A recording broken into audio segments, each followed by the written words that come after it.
नमस्कार मित्रांनो, स्वागत आहे तुमचं एनजी मॅथ क्लास या आपल्या यूट्यूब चॅनलमध्ये. मित्रांनो, आपण महा टी परीक्षेसाठी अतिशय इम्पॉर्टंट, अतिशय उपयुक्त असा प्रश्नसंच या ठिकाणी पाहत असतो. आजच्या आपल्या प्रश्नसंचमध्ये आपण काय केलंय की सामान्य विज्ञानचे अतिशय महत्त्वाचे, अतिशय इम्पॉर्टंट आपल्या परीक्षेमध्ये पुन्हा पुन्हा विचारले जाणारे प्रश्न या ठिकाणी आपण घेतलेले आहे. ठीक आहे. मग आता हे कोणत्या पुस्तकातले प्रश्न घेतलेत आपण, तर इयत्ता 5वीचं जे काही सामान्य विज्ञान आहे त्यामधले प्रश्न आपण या ठिकाणी घेतलेले आहेत.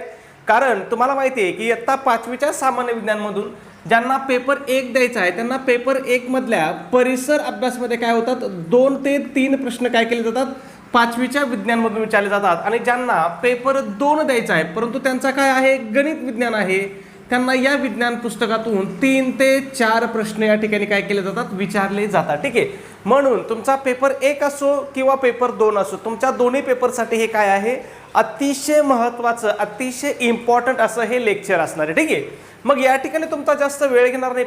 पहिला प्रश्न बघा काय आहे आपला, वनस्पतीच्या प्रकाश संश्लेषण प्रक्रियेत कोणता वायू तयार होतो. आता काय विचारलंय की वनस्पतीची जी क्रिया आहे, कोणती क्रिया, तर प्रकाश संश्लेषण क्रिया, यामध्ये कोणता वायू तयार होतो असं त्यांनी या ठिकाणी विचारलेलं आहे. मग ऑप्शन दिलेत आपल्याला, कार्बन डायऑक्साईड, ऑक्सिजन, नायट्रोजन आणि हायड्रोजन. मग या प्रक्रियेमध्ये कोणता वायू तयार होतो, तर ऑक्सिजन वायू तयार होतो. कोणता वायू तयार होतो, या ठिकाणी ऑक्सिजन वायू तयार होतो. आणि वनस्पती प्रकाश संश्लेषण प्रक्रियेसाठी कोणता वायू घेतात किंवा प्रकाश संश्लेषण क्रियेसाठी कोणता वायू शोषून घेतात, तर तो कोणता वायू लागतो, तर त्या ठिकाणी लागतो कार्बन डायऑक्साईड. ठीक आहे. मग बघा, प्रकाश संश्लेषण प्रक्रियेमध्ये वनस्पती काय करतात पहा, कार्बन डायऑक्साईड आणि पाण्याच्या मदतीने काय करतात, त्या ठिकाणी प्रकाश संश्लेषण प्रक्रियेमधून अन्न तयार करतात. कशाच्या मदतीने, कार्बन डायऑक्साईड आणि पाण्याच्या मदतीने काय तयार करतात, अन्न तयार करतात. आणि त्या प्रक्रियेमधून कोणता वायू बाहेर सोडला जातो, तर ऑक्सिजन हा वायू काय केला जातो, त्या ठिकाणी बाहेर सोडला जातो. ठीक आहे. मग तुम्हाला दोन्ही पद्धतीने लक्षात ठेवायचे प्रश्न आपल्याला या ठिकाणी विचारला जाऊ शकतो की प्रकाश संश्लेषण प्रक्रियेमध्ये कोणता वायू घेतला जातो, तर कार्बन डायऑक्साईड घेतला जातो, वापरला जातो. आणि कोणता वायू बाहेर सोडला जातो, तर ऑक्सिजन हा वायू त्या ठिकाणी बाहेर सोडला जातो. ठीक आहे. पुढच्या प्रश्नाकडे जाऊया. प्रश्न क्रमांक 2 आहे बघा, काय विचारलंय की खालीलपैकी कोणता रोग डासांच्या चावल्यामुळे होतो. कितीतरी वेळेस आतापर्यंत झालेल्या टीईटी परीक्षेमध्ये 4 ते 5 वेळेस हा प्रश्न काय झालेला आहे, जशाच्या तसा रिपीट झालेला आहे. पुन्हा एकदा सांगतो, काय झालाय, जशाच्या तसा रिपीट झालाय. आणि हे जे 4 पर्याय आहेत याच्यावरती, ह्या 4ही पर्यायावरती तर प्रत्येक परीक्षेमध्ये काय त्या ठिकाणी एक प्रश्न 100% विचारलेला आहे. ठीक आहे. मग या ठिकाणी बघा, खालीलपैकी कोणता रोग डासांच्या चावल्यामुळे होतो. आता काय विचारलंय की डासांच्या चावल्यामुळे कोणता रोग होतो. मग कॉलरा, मलेरिया, कावीळ आणि टायफॉइड यापैकी कोणता रोग होतो डास चावल्यामुळे, तर मलेरिया हा रोग होतो. कोणता रोग होतो, मलेरिया. मग पुढे असाही प्रश्न विचारला जातो की मलेरिया हा रोग कशामुळे होतो. मग जीवाणूमुळे होतो, आदिजीवीमुळे होतो, विषाणूमुळे होतो, किंवा अजून एखादा ऑप्शन देऊ शकतात. मग तो कशामुळे होतो, तर हा रोग आदिजीवीमुळे होणार आहे. कोणत्या आदिजीवीमुळे होतो, तर प्लाझ्मोडियम नावाच्या आदिजीवीमुळे काय होतो, मलेरिया हा रोग होतो. आणि या रोगाचा प्रसार कशामुळे होतो, तर तो प्रसार ॲनाफिलस डासाची जी काही मादी आहे ह्या मादीच्या चाव्यामुळे काय होतो, या रोगाचा प्रसार होतो. मग तुम्हाला लक्षात ठेवायचे, मलेरिया रोग कशामुळे होतोय, तर हा प्लाझ्मोडियम नावाच्या आदिजीवीमुळे होतोय. आणि त्याचा प्रसार कशामुळे होतोय, तर त्याचा प्रसार ॲनाफिलस डासाची जी काही मादी आहे या मादीच्या चावल्यामुळे काय होतोय, त्याचा प्रसार होत आहे. ठीक आहे. पुढे बघा, प्रश्न क्रमांक किती आहे, 3 आहे. काय विचारले पहा, कॉलरा, त्यालाच पटकी पण म्हणतात, कॉलरा किंवा पटकी हा रोग कशामुळे होतो, हाही प्रश्न आपल्याला विचारला जाऊ शकतो. मग कॉलरा किंवा पटकी हा रोग कशामुळे होतो, तर हा दूषित पाणी किंवा अन्नाद्वारे पसरणारा काय आहे, जीवाणूजन्य रोग आहे. ठीक आहे. कॉलराचा प्रसार कशामधून होतोय, दूषित पाणी किंवा अन्नाद्वारे होतो. त्याच्यानंतर कावीळ, कावीळाच काय म्हणतात बघा, हिपॅटायटिस म्हणतात. कावीळाच काय म्हणतात, हिपॅटायटिस म्हणतात. याचा प्रसार सुद्धा कशापासून होतोय पहा, तर याचा प्रसार सुद्धा दूषित पाणी आणि दूषित अन्नाद्वारे पसरणारा रोग आहे. आणि या हिपॅटायटिसचा किंवा कावीळचा परिणाम कोणत्या अवयवावरती होतो, इथं सुद्धा आपल्याला प्रश्न विचारला जातो. मग याचा परिणाम कशावरती होतो, तर यकृत या अवयवावरती काय होतो, कावीळचा परिणाम होतो. ठीक आहे. त्याच्यानंतर टायफॉइड आहे, खूप महत्त्वाचा आहे. या टायफॉइडवरती सुद्धा आपल्याला भरपूर प्रश्न विचारले जातात. तर या टायफॉइडलाच काय म्हणतात, तर त्यालाच विषम ज्वर म्हणतात. मग हा कशापासून पसरतो, तर हा साल्मोनेला टायफी नावाचा जो काही जीवाणू आहे, या जीवाणूमुळे होणारा हा काय आहे, रोग आहे. आणि याचा प्रसार कशामुळे होतो पहा, तर याचा प्रसार सुद्धा तो काय दूषित पाणी किंवा अन्नामुळेच काय होतोय, हा रोग पसरतोय. मग तुम्हाला मलेरिया पण लक्षात ठेवायचे, कॉलरा पण लक्षात ठेवायचे, कावीळ पण लक्षात ठेवायचे आणि टायफॉइड पण लक्षात ठेवायचे, कारण परीक्षेमध्ये आपल्याला याच्यावरती काय केलेले आहेत, वारंवार या ठिकाणी प्रश्न विचारलेले आहेत. ठीक आहे, पुढे जाऊया बघा. प्रश्न क्रमांक 3 आहे, समुद्राचे पाणी पिण्यायोग्य का नसते. बघा एकदम सोपा प्रश्न आहे. काय आहे, एकदम सोपा प्रश्न. म्हणजे बरेच जण म्हणतात ना बाबा टीईटी परीक्षा खूप अवघड आहे, तर अजिबात अवघड नाही. टीईटी परीक्षेमधले 50% प्रश्न काय असतात, हे एकदम सोपे असतात. काय असतात, एकदम सोपे असतात. का सोपे असतात बरं, कारण हे प्रश्न जास्तीत जास्त कुठून विचारले जातात, तर इयत्ता 4थी पासून ते इयत्ता 8वी पर्यंत जे काही शालेय पुस्तक आहेत त्याच्यातले हे प्रश्न असतात. मग शालेय पुस्तकामधले प्रश्न काय असतात, तुलनेने सोपे असतात. जर तुम्ही एकदा जर शालेय पुस्तकं वाचले किंवा त्या पुस्तकाच्या नोट्स वाचल्या तर तुमचे हे प्रश्न कधीच चुकणार नाही. फक्त तुम्हाला एकदा नजरेखालून घालायचे. म्हणजे आजचे सगळे प्रश्न, कुठलाही प्रश्न यातला अवघड नाही, सगळे प्रश्न सोपे आहेत. जर तुम्ही वाचलेलं असेल, 4थीचं सामान्य विज्ञान जर तुम्ही वाचलं असेल तर हे सगळे प्रश्न तुम्ही चुटकी सरशी सोडवू शकता. ठीक आहे, मग समुद्राचं पाणी पिण्यायोग्य का नसतं, तर त्याच्यामध्ये काय असतात, क्षार जास्त प्रमाणामध्ये असतात, म्हणून ते पिण्यायोग्य नसतं. ठीक आहे, मग आता प्रश्न विचारला जातो की समुद्राच्या पाण्यामध्ये महत्त्वाचा क्षार कोणता आहे किंवा जास्त प्रमाणामध्ये असणारा क्षार कोणता आहे. तर त्या ठिकाणी जास्त प्रमाणामध्ये असणारा क्षार कोणता आहे, तर तो आहे सोडियम क्लोराईड. कोणता आहे, सोडियम क्लोराईड. त्यालाच काय म्हटलं जातं, NaCl म्हटलं जातं. काय, NaCl. म्हणजेच आपल्या ग्रामीण भाषेमध्ये त्याला आपण काय म्हणतो, मीठ म्हणतो. काय म्हणतो, मीठ म्हणतो. हे पण लक्षात ठेवायचं. ठीक आहे, मग मिठाचं खरं नाव काय आहे, सोडियम क्लोराईड आहे. या सोडियम क्लोराईडची संज्ञा काय आहे, तर त्याला आपण काय म्हणतो, NaCl म्हणतो. ठीक आहे, पुढे बघा 4 नंबर प्रश्न काय विचारलंय, अन्न प्रक्रियेची सुरुवात मानवी शरीरामध्ये कुठून होते. बघा किती सिंपल प्रश्न आहे, पण आता हा सिंपल कोणासाठी आहे, ज्यांनी वाचलंय त्याच्यासाठी आहे. ज्यांनी वाचलं नाही तो उत्तर काय देणार मी तुम्हाला सांगतो. तो उत्तर काय देईन, एक तर जठर देईन, नाही तर मग लहान आतडे देईन. पण अन्न प्रक्रियेची सुरुवात कुठून होती, तर आपल्या तोंडापासूनच काय होती, अन्न प्रक्रियेची सुरुवात होती. म्हणून तुम्हाला काय सांगतो, हे सोपे प्रश्न आहेत. पण कोणासाठी सोपे आहेत, ज्यांनी अभ्यास केलाय, ज्यांनी एकदा तरी पुस्तक वाचलंय त्यांच्यासाठी सोपे आहेत. ज्यांनी पुस्तक वाचलं नाही त्यांच्यासाठी हे प्रश्न काय होणार, 100% चुकणार आहे. ठीक आहे, मग बघा तोंडाचं कार्य काय आहे, तर तोंडामध्ये दाताद्वारे आपण तो घास तर चावतोच, हे तर तुम्हाला माहिती आहे. परंतु ज्यावेळेस तो दात चावला जातो त्यावेळेस लाळेमधून अमायलेज किंवा टायलिन नावाचं विकर पिष्टमय पदार्थाचं काय पचन करण्यास सुरुवात करतं.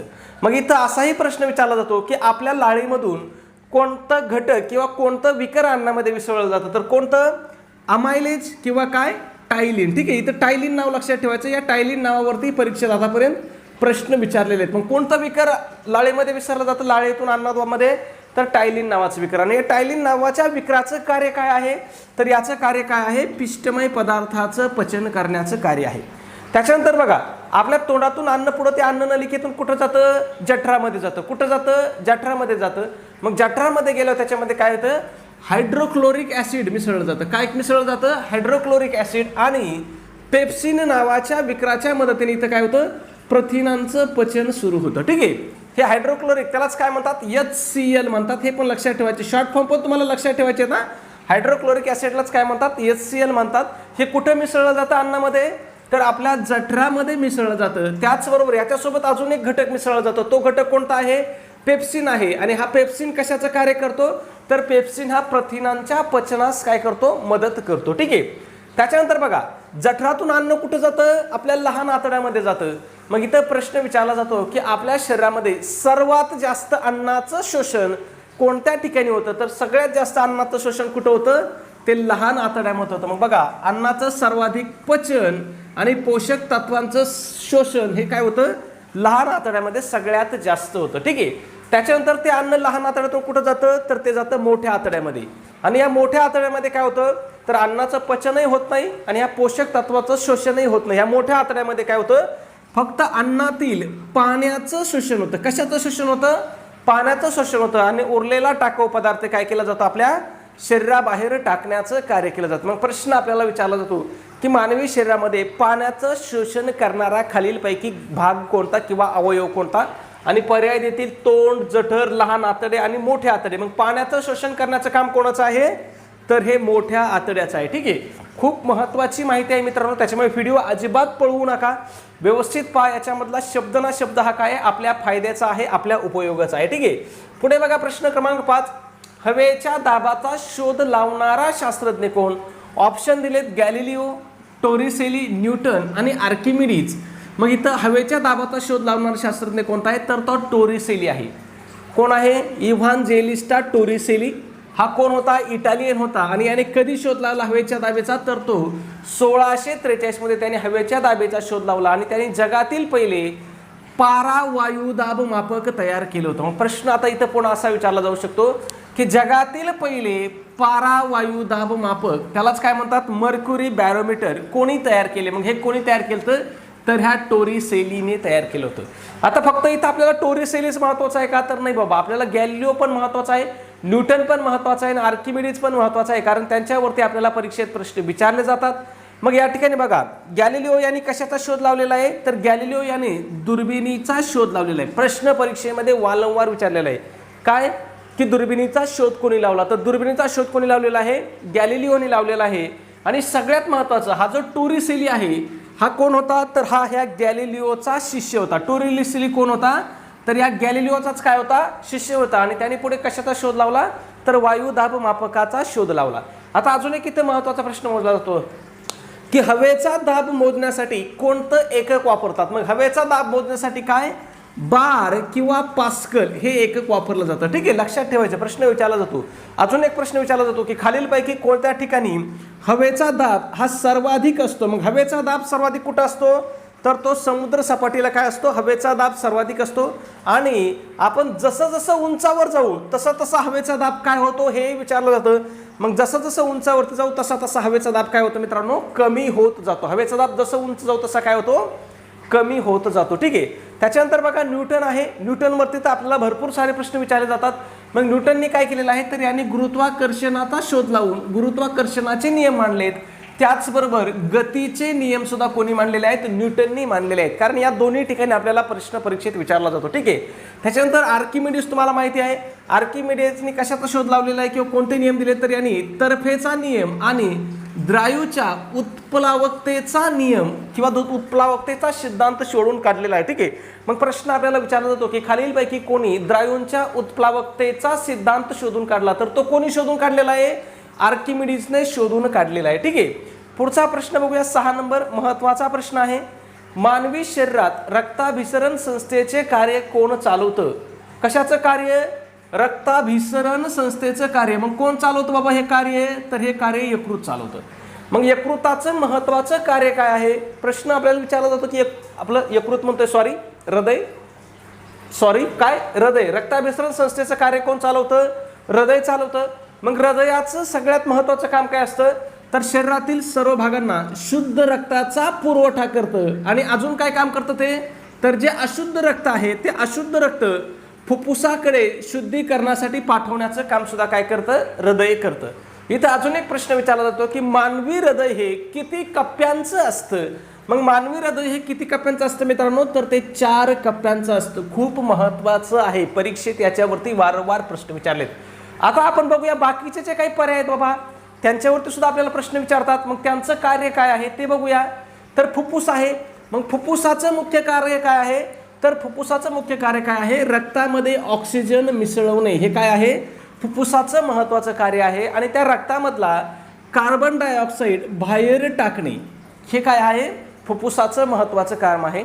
त्याच्यानंतर म्हणजे बघा, रक्त शुद्ध करण्याचं काम कोणाचं आहे? हृदयाचं नाही. रक्त शुद्ध करण्याचं काम कोणाचं आहे?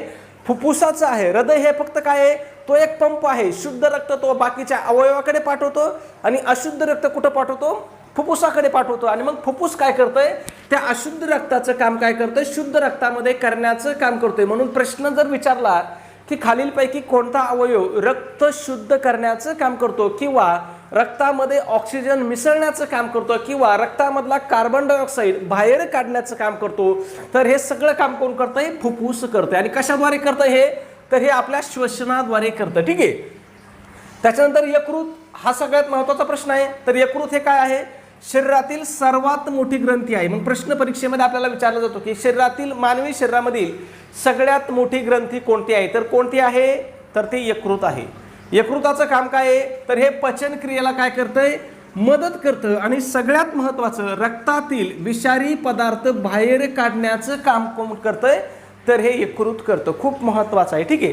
त्याच्यानंतर मेंदू तर तुम्हाला माहितीच आहे. मेंदू हा कशाचा मुख्य भाग आहे तर तो मज्जासंस्थेचा मुख्य भाग आहे. मज्जासंस्थेलाच आपण काय म्हणतो तर त्यालाच आपण नर्वस सिस्टीम म्हणतो. मग नर्वस सिस्टीमचा मुख्य भाग कोण आहे तर तो मेंदू आहे. आणि मेंदूचं सगळ्यात महत्त्वाचं कार्य काय आहे तर शरीरामधल्या सर्व क्रियांचं नियंत्रण आणि समन्वय राखणे हे काय आहे मेंदूचं सगळ्यात महत्त्वाचं काम आहे. ठीक आहे. पुढे जाऊया. त्याच्या अगोदर एक छोटीशी पण अतिशय महत्त्वाची अशी सूचना आहे मित्रांनो. आपण या ठिकाणी महा टी परीक्षेसाठी अतिशय इम्पॉर्टंट अतिशय महत्त्वपूर्ण अशी टेस्ट सिरीज या ठिकाणी सुरू केलेली आहे. आपल्या टेस्ट सिरीजचं वैशिष्ट्य की ही तुमच्या महा टीईटीच्या संपूर्ण अभ्यासक्रमावर आधारित अशी आपली टेस्ट सिरीज असणार आहे. मग यामध्ये तुम्हाला काय भेटेल तर 10 टेस्ट पेपर भेटतील. त्याचबरोबर तुम्हाला आतापर्यंत झालेल्या महा टीईटीच्या सर्व प्रश्नपत्रिका भेटतील. आणि या सर्व प्रश्नपत्रिका तुम्हाला कशा भेटतील तर या सर्व प्रश्नपत्रिका तुम्हाला उत्तरासहित भेटतील. कशा भेटतील उत्तरासहित या सगळ्या प्रश्नपत्रिका तुम्हाला त्या ठिकाणी पाठवल्या जातील. त्याचबरोबर तुम्हाला फ्रीमध्ये अतिशय IMP अशा नोट्स सुद्धा दिल्या जातील. मग यामध्ये कोणत्या विषयाच्या नोट्स असतील तर मराठी असेल, हिंदी असेल, इंग्रजी असेल, मानसशास्त्र असेल, इतिहास असेल, भूगोल असेल, गणित बुद्धिमत्ता असेल, ह्या सगळ्या विषयाच्या नोट्स या ठिकाणी तुम्हाला दिल्या जातील. आता एक्झाम्पल जर पाहिलं तर आपल्या मानसशास्त्राच्या नोट्स किती पानाच्या आहेत 70 पानाच्या आहेत. पण या 70 पानामधून तुम्हाला परीक्षेमध्ये 30 पैकी कमीत कमी काय येणार 25 प्रश्न या ठिकाणी 100% तुम्हाला मानसशास्त्राच्या आपल्या नोट्समधून विचारले जाणार. ठीक आहे. त्याचबरोबर आपण काय करतोय जे काही शालेय पुस्तकं आहेत तुम्हाला माहिती आहे शालेय पुस्तकामधले सुद्धा आपल्याला काय केले जातात भरपूर सारे प्रश्न विचारले जातात. मग इयत्ता ते 4थी ते 8वी पर्यंतचे जे काही शालेय पुस्तकं आहेत त्याच्या सुद्धा आपण तुम्हाला नोट्स देतोय. मग इयत्ता 4थी ते 8वीचा इतिहास असेल, 4थी ते 8वीचा भूगोल असेल, राज्यशास्त्र असेल, विज्ञान असेल, ह्या सगळ्या विषयाच्या अतिशय IMP नोट्स तुम्हाला पाठवले जातील. मग जर तुम्ही फक्त एवढ्याच अभ्यास केला बाबा परीक्षेमध्ये तर तुम्हाला किती मार्क पडतील तर त्या ठिकाणी तुम्हाला 100 पेक्षा काय होतील जास्त मार्क या ठिकाणी 100% पडतील जर तुम्ही एवढ्या मटेरियलचा अभ्यास केला तर. ठीक आहे. म्हणजे एवढंच मटेरियल तुम्हाला परीक्षा पास करण्यासाठी काय आहे पुरेसं आहे. ठीक आहे. मग याची किंमत किती आहे मित्रांनो तर याची किंमत 200 रुपये आहे. परंतु त्याच्यामध्ये सुद्धा विद्यार्थ्यांच्या मागणीस्तव आपली ऑफर चालू आहे. मग जर ऑफरनुसार जर तुम्ही आज आपली टेस्ट सिरीज घेतली तर ही तुम्हाला फक्त आणि फक्त किती रुपयाला पडणार आहे तर फक्त आणि फक्त 139 रुपयाला पडणार आहे. मग हे 139 रुपये तुम्हाला कुठं पाठवायचे आहेत तर तुमच्याकडे गुगल पे असेल किंवा फोनपे असेल त्या ठिकाणी गुगल पे फोनपेला आपला नंबर आहे 96 89 14 16 30. पुन्हा एकदा सांगतो नंबर काय आहे 96 89 14 16 30. पुन्हा नंबर सांगतो काय आहे नंबर 96 89 14 16 30. हा आपला काय आहे गुगल पे फोनपेचा नंबर आहे. या नंबरवरती तुम्हाला काय करायचं 139 रुपये पाठवायचे किंवा व्हॉट्सॲपला जर तुम्ही मेसेज केला 77 75 88 12 88 या नंबरवरती जर तुम्ही व्हॉट्सॲपला मेसेज केला सर स्कॅनर पाठवा किंवा QR कोड पाठवा तर तुम्हाला त्या ठिकाणी काय केलं जाईल स्कॅनर सुद्धा पाठवलं जाईल. शक्यतो तर पैसे कुठं पाठवायचे स्कॅनरवरती पाठवायचे कारण स्कॅनरवरती पैसे पाठवणं काय असतं सोपं असतं सुरक्षित असतं आणि आपले पैसे चुकून दुसऱ्या व्यक्तीला जाण्याचा धोकाही त्या ठिकाणी राहत नाही. पुन्हा एकदा सांगतो आपला व्हॉट्सॲप नंबर कोणता आहे तर आपला व्हॉट्सॲप नंबर 77 75 88 12 88 हा आपला व्हॉट्सॲप नंबर आहे. या नंबरवरती तुम्हाला काय करायचं फक्त स्कॅनर पाठवा किंवा QR कोड पाठवा असा मेसेज करायचा आहे. तुम्हाला त्या ठिकाणी स्कॅनर किंवा QR कोड पाठवला जाईल. ठीक आहे. गुगल पे फोनपे जर केलं तर कोणत्या नंबरवरती करायचं आहे 96 89 14 16 30 या नंबरवरती करायचं आहे. आणि व्हॉट्सॲपला मेसेज कोणत्या नंबरवरती करायचा आहे तर 77 75 88 12 88 हा आपला अकॅडमीचा नंबर आहे. या नंबरवरती तुम्हाला काय करायचं आहे व्हॉट्सॲपला मेसेज करायचा आहे. पैसे पाठवल्यानंतर तुम्हाला काय करायचं आहे मित्रांनो तर पेमेंट झाल्यावरती तुम्हाला काय करायचं आहे स्क्रीनशॉट काढायचा आहे आणि तो स्क्रीनशॉट कुठं टाकायचा आहे व्हॉट्सॲपला पाठवायचा आहे. कोणत्या नंबरवरती 77 75 88 12 88 खूप सोपा असा आपल्या अकॅडमीचा नवीन नंबर आहे. या नंबरवरती तुम्हाला काय करायचं आहे स्क्रीनशॉट पाठवायचा आहे. पैसे पाठवल्याचा तुमचा स्क्रीनशॉट मिळाल्याबरोबर 5 मिनिटाच्या आतमध्ये तुम्हाला काय केलं जाईल व्हॉट्सॲपवरतीच PDF फाईलच्या स्वरूपामध्ये काय केलं जाईल संपूर्ण स्टडी मटेरियल या ठिकाणी काय केलं जाईल पाठवलं जाईल. पुन्हा एकदा व्हॉट्सॲप नंबर सांगतो काय आहे 77 75 88 12 88. ठीक आहे. पुढे जाऊया आपल्या पुढच्या प्रश्नाकडे. 7 नंबर प्रश्न आहे पाण्याचे बाष्पीभवन होण्यासाठी कोणत्या घटकाची आवश्यकता असते. किती बघा आहे का नाही सोपा प्रश्न. मग कशाची आवश्यकता असते तर उष्णतेची आवश्यकता असते. कशासाठी पाण्याची बाष्पीभवन होण्यासाठी. मग ही उष्णता कुठून मिळते एक तर सूर्यप्रकाशाची असते किंवा दुसरी कोणत्या पद्धतीने मिळू शकते. ठीक आहे. पुढे बघा 8 नंबर, सजीवांचा मूलभूत व रचनात्मक एकक काय आहे. मग सजीवांचा मूलभूत व रचनात्मक एकक कोणता आहे मित्रांनो, तर तो पेशी आहे. पुन्हा सोपा प्रश्न आहे. ठीक आहे. मग सर्व सजीवांचं शरीर कशापासून बनलेलं असतं बाबांनो, तर हे शरीर कशापासून बनलेलं असतं, पेशीपासून बनलेलं असतं. प्रश्न आपल्याला परीक्षेमध्ये विचारला जातो आणि हे शरीर पेशीपासून बनलेलं असतं, म्हणून पेशी हा काय आहे, सजीवांचं रचनात्मक एकक आहे, लक्षात ठेवायचं. ठीक आहे. पुढे जाऊया 9 नंबर, खालीलपैकी कोणते ऊर्जा देणारे अन्न घटक आहे. बघा किती सोपा प्रश्न आहे. मग ऊर्जा देणारा अन्न घटक कोणता आहे बाबा याच्यामध्ये, तर ते कोणतं आहे, कर्बोदकी आहे. कर्बोदकालाच आपण काय म्हणतो, कार्बोहायड्रेट्स म्हणतो. काय म्हणतो, कार्बोहायड्रेट्स म्हणतो. मग कार्बोहायड्रेटचं काम काय आहे, तर शरीराला त्वरित ऊर्जा पुरवण्याचं काम हे कार्बोहायड्रेट्स करतात. त्याच्यानंतर बघा प्रथिने आहेत, यांच्यावरती सुद्धा आपल्याला प्रश्न विचारला जातो. मग प्रथिनाचं मुख्य कार्य काय, असा आपल्याला प्रश्न विचारला जातो. मग प्रथिनाचं मुख्य कार्य काय आहे, तर शरीराची वाढ करणे आणि ऊतीची झीज भरून काढणे, हे काय आहे, प्रथिनाचं. त्यालाच आपण काय म्हणतो, प्रोटीन्स म्हणतो. ह्या प्रोटीनचं हे महत्त्वाचं कार्य आहे. त्याच्यानंतर प्रश्न विचारला जातो की प्रोटीनचा स्रोत किंवा प्रथिनाचा स्रोत खालीलपैकी कोणता आहे. मग बघा डाळी असेल, मांस असेल, अंडी असेल आणि दूध असेल, याच्यामध्ये काय असतात, प्रथिने जास्त प्रमाणामध्ये आढळतात. त्याच्यानंतर बाकीचे पर्याय होते पहा आपले, काय, जीवनसत्व आणि खनिज. मग जीवनसत्व आणि खनिजाचं कार्य काय आहे, तर हे शरीराचं काय करतात, रोगापासून संरक्षण करतात आणि विविध जैविक क्रिया सुरळीत चालवण्यासाठी मदत करतात. म्हणून जीवनसत्व आणि खनिजांना काय म्हटलं जातं, तर त्यांना संरक्षक अन्न घटक म्हणलं जातं. परीक्षेत प्रश्न विचारलेला आहे की खालीलपैकी कशाला संरक्षक अन्न घटक म्हणतात. मग कशाला म्हणतात, तर जीवनसत्व आणि खनिजाला. यालाच काय म्हणतो आपण, जीवनसत्व म्हणजे काय, व्हिटॅमिन्स, आणि खनिज म्हणजे काय, मिनरल्स. त्यांचं महत्त्वाचं कार्य काय आहे, तर हे संरक्षक अन्न घटक आहेत. शरीराचं काय करतात, हे रोगापासून संरक्षण करतात आणि विविध वेगवेगळ्या काय करतात, आपल्या शरीरामधल्या जैविक क्रिया सुरळीत चालवण्यासाठी आपल्याला मदत करतात. पुढचा प्रश्न पहा 10 नंबर, सूर्यप्रकाशात कोणते जीवनसत्व असते. कॉमन प्रश्न होता, सूर्यप्रकाशामध्ये कोणतं जीवनसत्व असतंय, तर ड जीवनसत्व असते. तुम्हाला काय सांगितलं तुम्ही मित्रांनो, 50% प्रश्न असे आहेत की तुम्ही उद्याही पेपरला जाऊन बसले तरीही हे प्रश्न सोडवू शकता. ठीक आहे. मग बघा ड जीवनसत्व आपल्या शरीरामध्ये कुठं तयार होतं याच्यावरती सुद्धा प्रश्न विचारला जातो. मग मानवाच्या त्वचेमध्ये कोणतं जीवनसत्व तयार होतं, तर ड जीवनसत्व तयार होतं. ठीक आहे.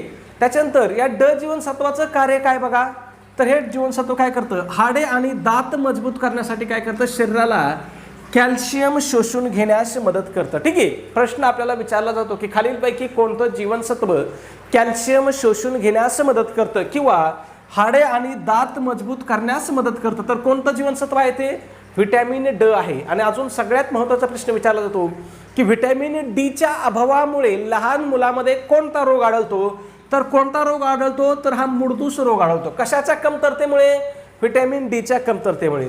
आणि मोठ्या माणसामध्ये काय होतात, तर या व्हिटॅमिन डीच्या कमतरतेमुळे मोठ्या माणसाचे हाडे कसे होतात, ठिसूळ होतात. ठीक आहे. पुढे जाऊया प्रश्न क्रमांक 11, डासांची पैदास रोखण्यासाठी पाण्यात काय टाकायचे. मग बघा मीठ, रॉकेल, साखर, हळद, काय टाकायचं त्या ठिकाणी, रॉकेल टाकायचं आहे. ठीक आहे. मग रॉकेल टाकल्यावर काय होतं बघा, तर पाण्याचा जो काय पृष्ठभाग आहे हा पृष्ठभाग घट्ट होतो आणि डासांच्या आळ्यांना काय ऑक्सिजन मिळत नाही, म्हणून त्या काय होतात, त्यांची वाढ खुंटते आणि त्या काय होतात, मरण पावतात. म्हणून रॉकेल किंवा तेल, बघा जसा पर्याय असेल तसं उत्तर लिहायचं. ठीक आहे. रॉकेल टाका किंवा तेल टाका. ठीक आहे, काही टाका. पुढे बघा 12 नंबर, पुन्हा सोपा प्रश्न आहे बघा, पृथ्वीचा किती टक्के भाग पाण्याने व्यापलेला आहे. तुम्हाला सगळ्यांना माहिती आहे किती टक्के भाग पाण्याने व्यापलेला आहे, 71% भाग काय आहे, पाण्याने व्यापलेला आहे. ठीक आहे. हवेमध्ये सर्वाधिक प्रमाण कोणता वायू आढळतो किंवा सर्वाधिक प्रमाणामध्ये कोणता वायू आढळतो. पुन्हा सोपा प्रश्न आहे बघा. तुम्हाला मी काय सांगतो, खूप सोपे प्रश्न असतात परीक्षेमध्ये. फक्त तुमच्या मनामध्ये काय आहे, जे दडपण आहे, जी भीती आहे परीक्षेची, ती काढून टाका. मग हवेमध्ये कोणता वायू मोठ्या प्रमाणामध्ये असतो किंवा सर्वाधिक असतो, तर तो नायट्रोजन असतो. पुढचा प्रश्न इथं असा विचारला जातो की हवेमध्ये नायट्रोजन हा किती टक्के असतो, तर हा किती टक्के असतो, 78% असतो. आणि दुसरा महत्त्वाचा प्रश्न विचारला जातो की ह्या हायड्रोजन नंतर नायट्रोजन नंतर दुसरा कोणता वायू आहे जो सगळ्यात जास्त आहे, तर तो कोणता आहे, ऑक्सिजन आहे. आणि हा ऑक्सिजन किती आहे, तर हा 21% आहे. त्याच्यानंतर प्रश्न विचारला जातो की कार्बन डायऑक्साईडचं प्रमाण किती आहे, तर हे किती आहे, 0.03% ते 0.04%. ठीक आहे. हे लक्षात ठेवा, इथं परीक्षेत प्रश्न विचारले 0.03%. ठीक आहे. पुढे बघा 14 नंबर, वनस्पतींना पाणी व खनिजे शोषून घेण्यास चं कार्य कोणता भाग करतो? आता वनस्पतीमधला कोणता भाग पाणी व खनिज शोषून घेण्याचं काम करतो? बघा बरं, येतोय की नाही तुम्हाला प्रश्न? कोणता भाग करतो? तर मुळे करतात. ठीक आहे, खूप सोपे प्रश्न आहेत मित्रांनो, तुम्ही फक्त समजून घ्या. खालीलपैकी कोणता प्राणी सस्तन प्राणी आहे? बघा, कासव, मगर, वटवाघूळ आणि सरडा. मग यापैकी सस्तन प्राणी कोणता आहे? वटवाघूळ आहे. आणि इथं अजून एक प्रश्न विचारला जातो की उडणारा सस्तन प्राणी, बघा, उडणारा सस्तन प्राणी कोणता आहे? मग उडणारा सस्तन प्राणी कोणता आहे? तर वटवाघूळ हाच काय आहे? उडणारा सस्तन प्राणी. वटवाघूळ आपल्याला पक्ष्यावानी उडत जरी असला तरी तो पक्षी नाही, हे लक्षात ठेवा. वटवाघूळ काय आहे? सस्तन प्राणी आहे. का सस्तन प्राणी आहे? तर तो पिल्लांना काय करतो? जन्म देतो आणि त्यांना दूध पाजतो. पक्षी काय करतात? पक्षी अंडी घालतात, म्हणून ते पक्षी असतात. ठीक आहे, पण हा अंडी घालत नाही. हा काय करतो? पिल्लांना सस्तन प्राण्याने डायरेक्ट जन्म देतो आणि त्यांना दूध सुद्धा पाजतो. म्हणून वटवाघूळ हा काय आहे? तर हा उडणारा सस्तन प्राणी आहे. ठीक आहे, हे कासव, मगर, सरडा हे काय आहेत? हे सरपटणारे प्राणी आहेत. ठीक आहे, लक्षात ठेवायचं. पुढे बघा 16 नंबर, गरोदर स्त्रिया व लहान मुलांच्या आहारात कोणत्या खनिजाची कमतरता असू नये? मग कोणत्या खनिजाची कमतरता असू नये? तर लोहाची कमतरता असू नये. जर लोहाची कमतरता असेल तर कोणता रोग होतो? हाही प्रश्न विचारला जातो. मग कोणता? ॲनिमिया या नावाचा रोग काय होतो? लोहाची कमतरता असल्यावरती होतो. हे पण लक्षात ठेवा, परीक्षेमध्ये वारंवार परीक्षेत आपल्याला विचारलेलं आहे. ठीक आहे, पुढचा प्रश्न बघा 17 नंबर, आंतरराष्ट्रीय ओझोन दिन कधी साजरा केला जातो? आता इथं काय विचारलं आपल्याला की बाबा आंतरराष्ट्रीय ओझोन दिन कधी साजरा केला जातो? मग आंतरराष्ट्रीय ओझोन दिन कधी असतो? तर तो 16 सप्टेंबरला असतो. हा कधीपासून साजरा केला जातो? तर 1978 मध्ये झालेला जो काही मॅट्रियल प्रोटोकॉल आहे, मॅट्रियल प्रोटोकॉलची आठवण म्हणून हा काय केला जातो? ओझोन दिन साजरा केला जातो. प्रश्न विचारला जातो, हा मॅट्रियल प्रोटोकॉल कशाच्या संबंधात आहे? हा प्रश्न विचारला जातो. मग हा मॉन्ट्रियल प्रोटोकॉल कशाच्या संदर्भात आहे किंवा कशाच्यासाठी आहे? तर तो ओझोन थराचं संरक्षण करण्यासाठी आहे. आणि हा कधी झाला होता? मॉन्ट्रियल प्रोटोकॉल कधी झाला हेही प्रश्न विचारतात. कधी झाला होता? हा 1987 ला झालेला आहे. त्याच्यानंतर हा जो ओझोनचा थर आहे, बघा काय ओझोनचा थर आहे, या थराचं काम काय बरं? तर हा ओझोनचा थर काय करतो? सूर्यापासून निघणारी घातक आणि अतिनील किरण काय करतो? शोषून घेतो. आणि त्याच्यामुळे काय होतंय? पृथ्वीवरील या सजीवांचं काय होतंय? रक्षण होतंय. असं म्हणतात, जर ओझोनचा थर जर नाहीसा झाला तर पृथ्वीवरची काय होईल? सजीव सृष्टी सुद्धा काय होईल? नाहीशी होईल असं म्हणतात. त्याच्यानंतर प्रश्न विचारला जातो की 5 जून हा कोणता दिवस आहे? तर 5 जून हा काय आहे? आंतरराष्ट्रीय पर्यावरण दिन आहे. ठीक आहे, लक्षात ठेवायचं, पर्यावरण दिन कोणता आहे? 5 जून आहे. 22 मार्च वरती सुद्धा प्रश्न विचारले जातात. मग 22 मार्च हा काय? जागतिक जल दिन आहे. आणि 11 जुलै हा जागतिक कोणता दिन आहे? तर 11 जुलै हा जागतिक लोकसंख्या दिन आहे. या चारही दिनावरती आपल्याला भरपूर प्रश्न विचारले जातात, तुम्हाला लक्षात ठेवायचे. ठीक आहे, खूप महत्त्वाचा आहे आपल्या परीक्षेच्या दृष्टीने. पुढे जाऊया बघा, 18 नंबर प्रश्न काय आहे? मानवी शरीराचे सामान्य तापमान किती अंश सेल्सिअस असते? मग मानवी शरीराचं तापमान किती अंश सेल्सिअस असते? सामान्यपणे 37 अंश सेल्सिअस असते. ठीक आहे, पण इथं जर प्रश्न लक्षात ठेवायचा, जर प्रश्न विचारला की मानवी शरीराचं तापमान किती फॅरेनहाइट असते, जर सेल्सिअस ऐवजी जर त्याने विचारलं बाबा की किती फॅरेनहाइट असते, तर लक्षात ठेवायचं आहे किती फॅरेनहाइट असतंय? 98.6 अंश फॅरेनहाइट काय असतंय? मानवी शरीराचं तापमान असते. फरक लक्षात ठेवा, सेल्सिअसमध्ये विचारलं तर 37 अंश सेल्सिअस लिहायचंय आणि फॅरेनहाइटमध्ये विचारलं तर 98.6 फॅरेनहाइट लिहायचे. ठीक आहे, हा दोन्ही मधला फरक लक्षात ठेवा. जसं तुम्हाला विचारतील तसं तुम्हाला काय करायचं? त्या ठिकाणी उत्तर लिहायचं आहे. प्रश्न पाहण्याअगोदर एक छोटीशी पण अतिशय महत्त्वाची अशी सूचना आहे मित्रांनो. आपण या ठिकाणी मित्रांनो महा TET परीक्षा 2026 साठी अतिशय इम्पॉर्टंट, अतिशय महत्त्वपूर्ण असा रेकॉर्डेड कोर्स या ठिकाणी आपण सुरू केलेला आहे मित्रांनो. मग या कोर्समध्ये कोणते विषय तुम्हाला शिकवले जातील? तर यामध्ये तुम्हाला बालमानसशास्त्र व अध्यापनशास्त्र आणि मराठी व्याकरण हे महा TET परीक्षेसाठी असणारे सगळ्यात महत्त्वाचे 2 विषय तुम्हाला शिकवले जातील. ठीक आहे, मग आपल्या लेक्चरचं किंवा आपल्या रेकॉर्डेड बॅचचं स्वरूप काय असणार आहे? तर हा रेकॉर्डेड प्रकारचा कोर्स असणार आहे. म्हणजे हा तुम्ही तुमच्या वेळेनुसार कधीही पाहू शकता, केव्हाही पाहू शकता आणि कितीही वेळा पाहू शकता, काही त्याला बंधन नाही. ठीक आहे, स्वरूप कसं असणार आहे? तर यामध्ये तुम्हाला या दोन्ही विषयाचे काय असतील? प्रत्येक प्रकरणानुसार काय असतील? लेक्चर असतील. त्याच्यानंतर दोन्ही विषयाच्या प्रत्येक प्रकरणानुसार काय असतील? स्पेशल नोट्स असतील. आणि दोन्ही विषयाच्या प्रत्येक प्रकरणानुसार तुम्हाला त्या ठिकाणी काय केली जाईल? ऑनलाईन टेस्ट सिरीज सुद्धा तुम्हाला त्या ठिकाणी काय केली जाईल? दिली जाईल. म्हणजे बघा, तुमच्या इथं बेसिक संकल्पना क्लिअर केल्या जातील, याने तुमची काय होईल, नोट्सनी तुमची रिव्हिजन होईल आणि ऑनलाईन टेस्टने तुमचा काय होईल त्या ठिकाणी प्रत्येक प्रकरणानुसार काय होईल, सराव होईल. आणि जर तुम्ही या 3 टप्प्यामधून गेलात तर तुम्हाला या 2 विषयामध्ये 60 पैकी तुम्हाला काय होणार, 100% 50 पेक्षा जास्त मार्क काय होणार त्या ठिकाणी 100% पडणार. आपण त्याची काय करतोय, गॅरंटीज देतोय की तुम्हाला 50 पेक्षा काय होणार, जास्तच मार्क पडणार. म्हणजे 50 पेक्षा जास्त म्हणजे कुणाला 56ही पडतील, कुणाला 54ही पडतील. ठीक आहे. आणि कमीत कमी किती मार्क पडतील, तर कमीत कमी 50 मार्क पडतील. ठीक आहे. आता हा कोर्स आपला कोणासाठी उपयुक्त आहे, तर ज्यांना पेपर 1 द्यायचा आहे त्यांच्यासाठी उपयुक्त आहे. त्याचबरोबर ज्यांना पेपर 2 द्यायचा आहे त्यांच्यासाठी सुद्धा काय आहे, आपला हा कोर्स अतिशय उपयुक्त आहे मित्रांनो. ठीक आहे. मग याची किंमत किती आहे, तर याची किंमत फक्त 1000 रुपये किंमत आहे. परंतु स्पेशल ऑफरनुसार जर तुम्ही आज आपला कोर्स जॉईन केला तर हा तुम्हाला फक्त आणि फक्त किती रुपयाला पडणार आहे, 499 रुपयाला पडणार आहे. फक्त आणि फक्त किती रुपयाला, 499 रुपयाला हा कोर्स पडणार आहे. मग या ठिकाणी बघा, हा कोर्स तुम्हाला कुठं दिसेल, तर आपलं ॲप्लिकेशन आहे. ॲप्लिकेशनचं नाव काय आहे, तर NG क्लासेस या नावाने आपलं ॲप्लिकेशन आहे. काय आहे ॲप्लिकेशनचं नाव, NG क्लासेस ॲप्लिकेशनचं नाव आहे. तुम्हाला हे ॲप्लिकेशन कुठं भेटेल, तर तुम्ही जर मला व्हॉट्सअपला मेसेज केला 77 75 88 12 88 या नंबरवरती जर मेसेज केला व्हॉट्सअपला की सर मला ॲप्लिकेशनची लिंक पाठवा, तर तुम्हाला त्या ठिकाणी काय केली जाईल, लगेच ॲप्लिकेशनची लिंक तुम्हाला त्या ठिकाणी पाठवून दिली जाईल.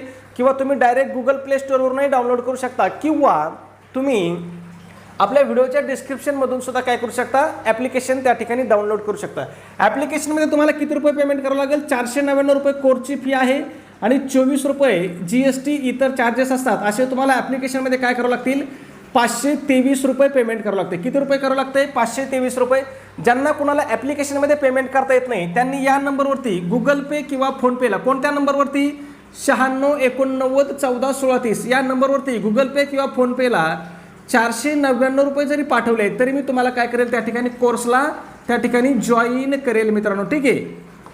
मग लक्षात घ्यायचं आहे, ॲप्लिकेशनमध्ये किती पेमेंट करायचं आहे, 523 रुपये. ॲप्लिकेशनमध्ये पेमेंट केलं तुम्ही बॅचला काय होत आहे, आपोआप जॉईन होत आहे. आणि या नंबरवरती जर गुगल पे फोनपेला तुम्ही पेमेंट केलं तर तुम्हाला काय होईल, मी तुम्हाला बॅचला काय करेल, जॉईन करेल. किती पेमेंट करायचं, या नंबरवरती 499 रुपये करायचे. ठीक आहे. आणि आपला हा व्हॉट्सअप नंबर आहे. पेमेंट केल्यावरती तुम्हाला काय करायचं आहे, त्याचा स्क्रीनशॉट कुठं टाकायचा आहे, तर व्हॉट्सअपला टाकायचा आहे. कोणत्या नंबरवरती टाकायचा आहे, 77 75 88 12 88 या नंबरवरती काय करायचं, तुम्हाला व्हॉट्सअपला स्क्रीनशॉट पाठवायचा आहे मित्रांनो. ठीक आहे. जाऊया पुढे. प्रश्न क्रमांक किती आहे बघा, 19 आहे. काय विचारलंय, रक्तातील तांबड्या पेशींचं आयुष्यमान किती असतं. आता रक्तातील तांबड्या पेशीला आपण काय म्हणतो, RBC म्हणतो, किंवा त्यांनाच कोणत्या पेशी म्हणतो आपण, लाल पेशी म्हणतो. मग यांचं आयुष्यमान सरासरी किती दिवस असतंय, तर सरासरी 120 दिवस असते. किती दिवस असतंय, सरासरी 120 दिवस असतंय. आता ह्या ज्या काही लाल पेशी आहेत ह्या खूप महत्त्वाच्या आहेत. यांच्यावरती आपल्याला भरपूर सारे प्रश्न विचारले जातात, म्हणून यांची तुम्हाला काही महत्त्वाची माहिती आहे ती तुम्हाला लक्षात ठेवायची. मग प्रश्न विचारला जातो की या लाल पेशींची निर्मिती कोठे होते. मग लाल पेशींची निर्मिती कुठं होतं, तर ही अस्थिमज्जामध्ये तयार होते. ठीक आहे.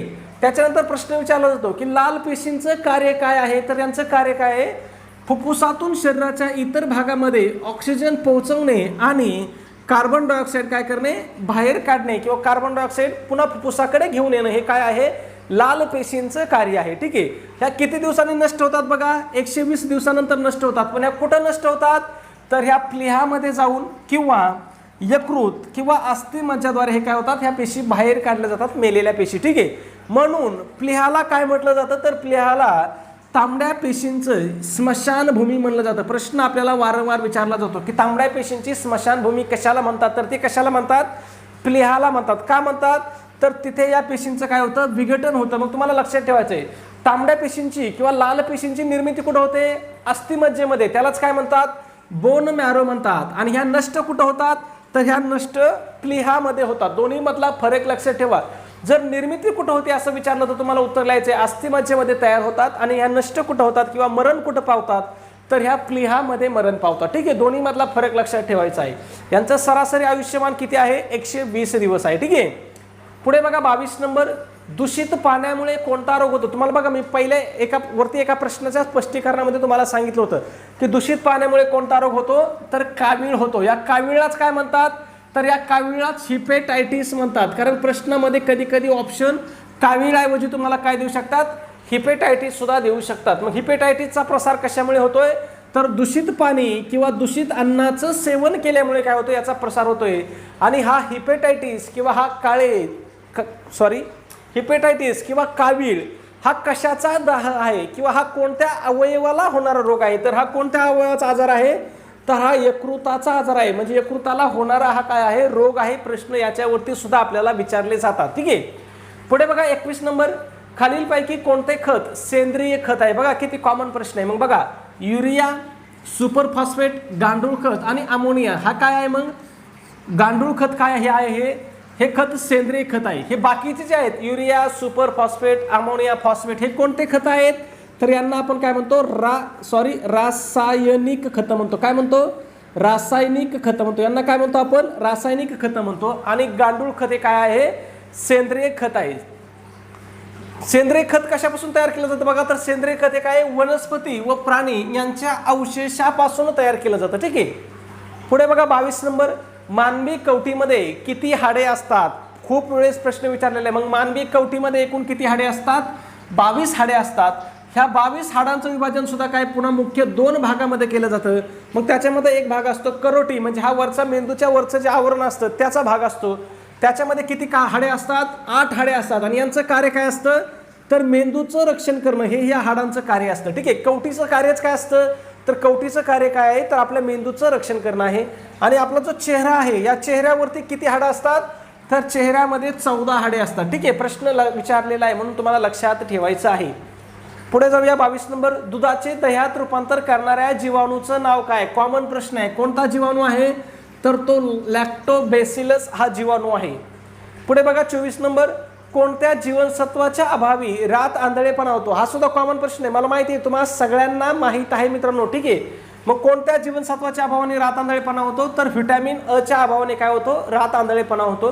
व्हिटॅमिन ब च्या अभावाने किंवा व्हिटॅमिन बी च्या अभावामुळे कोणता रोग होतो, तर बेरीबेरी हा रोग काय होतो, जीवनसत्व ब च्या अभावामुळे होतो. जीवनसत्व क च्या अभावामुळे कोणता रोग होतो, तर स्कर्वी रोग होतो. कोणता रोग, स्कर्वी. स्कर्वी रोगामध्ये काय येतं, तर हिरड्यामधून रक्त येतं. ठीक आहे. कोणता रोग होतो, स्कर्वी. थोडंसं अलीकडे घेतो म्हणजे तुम्हाला ते स्कर्वी नाव व्यवस्थित दिसेल. त्याच्यानंतर जीवनसत्व ड च्या अभावामुळे कोणता रोग होतो, तर आत्ताच सांगितलं तुम्ही जीवनसत्व ड च्या अभावामुळे कोणता रोग होतो, तर त्या ठिकाणी मूळदूस हा रोग होतो. पुढचा प्रश्न आहे पहा आपला 25 नंबर, वनस्पतीमध्ये अन्न तयार करण्याची प्रक्रिया कोठे घडते. मग मुळामध्ये, पानामध्ये, खोडामध्ये, फुलामध्ये.